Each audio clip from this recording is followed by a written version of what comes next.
All right, marketing in recession. What do you do? How do you get through it? And what are we specifically doing? What am I doing? What is my team doing to advise our D2C clients on how to get through this recession? At the time of this video, it is April 2023. And as you all know, the economy is in kind of a place of a lot of disarray. We've had a collapse of a couple banks over the last few weeks. We've had a lot of turmoil with the markets, with crypto, with a lot of the financial institutions overall. And it's causing a lot of uncertainty with the economy and where things are going. Interest rates are above 6%, 6 to 8%. They're continuing to go up. The market is very volatile, which at the end of the day, when the market's volatile, it means that consumers are not spending as much money.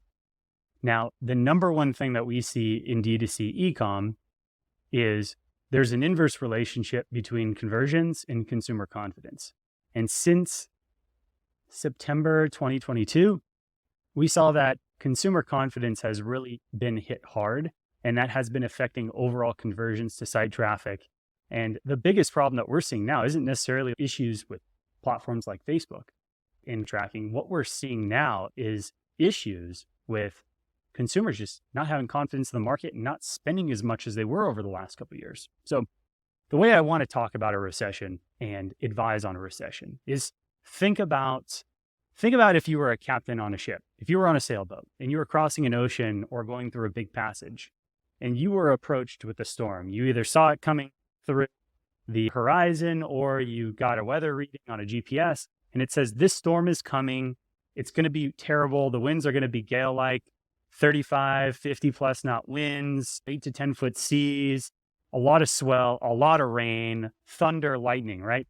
Think about the worst storm you could be in the ocean. Well, there's two ways you can handle that storm and you could weather through that storm. Option one is you go downstairs, you put the boat on autopilot, you trim your sails down or you put your sails down low, you put a seeker out to slow you down a little, and you roll up in a little ball and you start to cry and you get upset and you start weeping. You say, oh, poor me. I'm out in the middle of the ocean in this storm and I don't know how I'm going to get through it. Okay, that's one option on how to handle something like this.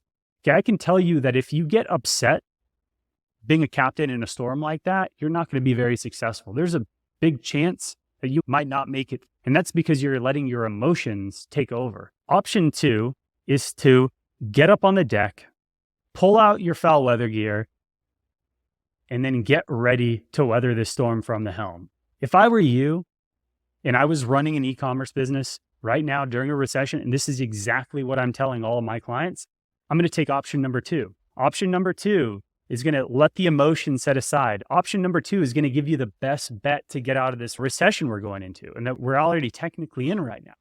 Option number two of being the captain that's steering the ship is going to give you the best probability to get through this and actually really take over more market share, because I guarantee you a lot of your competitors will not make it through the next year, 2 or 3 years. They're going to go downstairs. They're going to cry. They're going to get angry. They're going to get upset, and they will not make it through this. We've seen it recession over and over and over. The only way to get through it is to stay strong and control that ship. And these are the things that I highly recommend you do during the recession. Okay. Item number one. You should focus on doing is making more offers. Give people a reason to buy, okay? They don't have as much money as they did before. They don't have as much confidence to spend money as they had before. Give them a reason to buy, okay? No one wakes up in the morning and gets an email or text or sees a Facebook ad or Google ad, whatever it is. No one sees these things and says, oh man, I was ready to buy today. Very few people are in market to buy something at any given time. That's why we have conversion rates of around 2 to 3%. 2 to 3% of your market is actually going to buy off of your website at any given time, okay? So knowing that, let's give our customers, let's give our new prospects, let's give our warm audiences more reasons to buy from us. Let's bundle items together. Let's create compelling offers. Let's give an item away for free. Get crafty with your offers and how you present it to your customers, right? They're going to be happy that you're giving them something. No one's going to be necessarily buying at full price during this time unless you have a very sticky product and you own an industry. Number two is create better support and better experiences for your customers. When you think about the reason people buy online versus in store, it's a better experience. So when someone contacts you through customer support, make sure that your customer delight is up to par. Make sure your customer service representatives are there, they're attentive, they are giving support across the board, across social, across email support, across all the channels. Treat your customers with respect, give them a really good experience. One thing that you can be doing is if you're not using a support platform, I highly recommend you implement it. Gorgeous is one of my favorites. It's the best one for D2C e-com in the Shopify ecosystem at the moment, but really build a better experience than your competitors, build a better experience than your customers are going to get if they go into a store. That's going to be super helpful. Next item we're going to talk about is staying lean, okay? I can't tell you how many times I hear D2C brands that are doing sub $1 million a year or a couple million a year that are like, oh my God, I need more space. I'm going to go sign a big lease. I'm going to go hire all these people. Okay. You want to stay lean as much as possible. You can be running a multiple 8-figure business with very few people on staff in virtually no warehouse or potentially even office.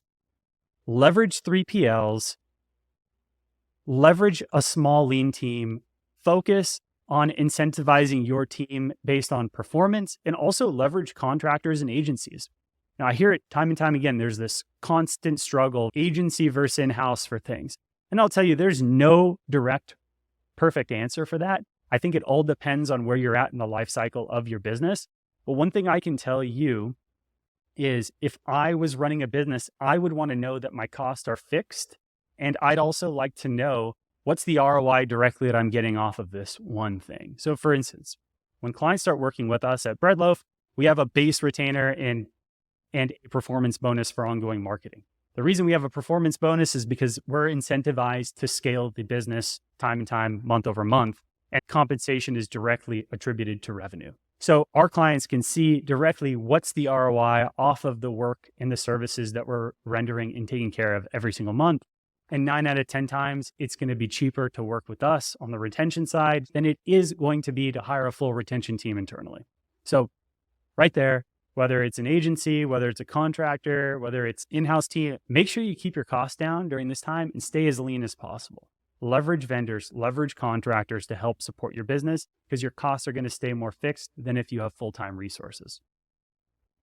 Next thing is double down on paid advertising right now. We see it during every recession. Most brands stop advertising, and this actually causes the cost of ads to go down. So the more you can focus on actually doubling down and growing your business during this time, 1, you're going to get cheaper ads. 2, you're going to get more attention from prospects out there. And 3, as a lot of these competitors start to hibernate and lean down, you're going to double down on taking advantage of all that cheaper media out there to acquire new customers. And as long as you keep on delivering on amazing product, you keep on delivering on a good experience, your business is going to grow during this time. The next thing we're going to talk about is profit first. Run a physically conservative business. Focus on profit, okay? I want you to look at your P&L trailing past 7 days, past 30 days, understanding what's your CAC, what's your ROAS, what's your MER. Start keeping some very direct KPIs that you're looking at weekly, and also make it a priority to look at your bank account daily. I think this is a big paradigm and shift that needs to occur with brands in general. Everyone's so focused on how many new followers do I have or what's happening on my social media instead of how much money's in their physical bank account every day. Check your bank account first thing in the morning instead of how many new followers you have on your account or what's happening on that. And I guarantee you it's going to motivate you to work harder and to grow your business and actually understand what's your rolling 7-day, 30-day, 60-day cash flow basis. Focus on profit first, and I guarantee it'll help you. And then the last thing is negotiating better terms, okay? I can pretty much guarantee that you probably do not produce your own goods. And if you do produce your own goods, you're probably getting raw materials and things from other suppliers. But most D2C brands are using contract manufacturers, other manufacturing facilities to manufacture. Take advantage of this time to negotiate better terms with your vendors and your suppliers on the product side. The more you can develop better terms with your suppliers, you might have net 15, net 30, potentially even COD terms right now. Try to get net 60, try to get net 90. Guarantee you these companies that are manufacturing, even abroad, they're afraid to lose business during this time. They might be losing clients due to the recession. Go to them to renegotiate your terms. I guarantee you this will be helpful when it comes to running the profit first business and also having more cash to reinvest in ads during this time. I know this stuff can seem boring at times, but I guarantee you if you listen to a couple of these things, it's going to have a massive impact on how you grow your business and how you get through the next couple months to potentially next couple years with this recession we're going into. So if you like this video, let me know in the comments. I would love your feedback and also get to know a little bit more about what you guys care about. And if you want my help or my team's help with auditing and going through your own D2C brand, seeing where you guys are at, where's there opportunities during a recession, I'd be happy to do a free brand audit for you. I'll have a link to that in the show notes so you can go through that and schedule and book a call with me directly. So anyways, I hope you guys all enjoyed this and I will talk to you later. Thanks. Bye.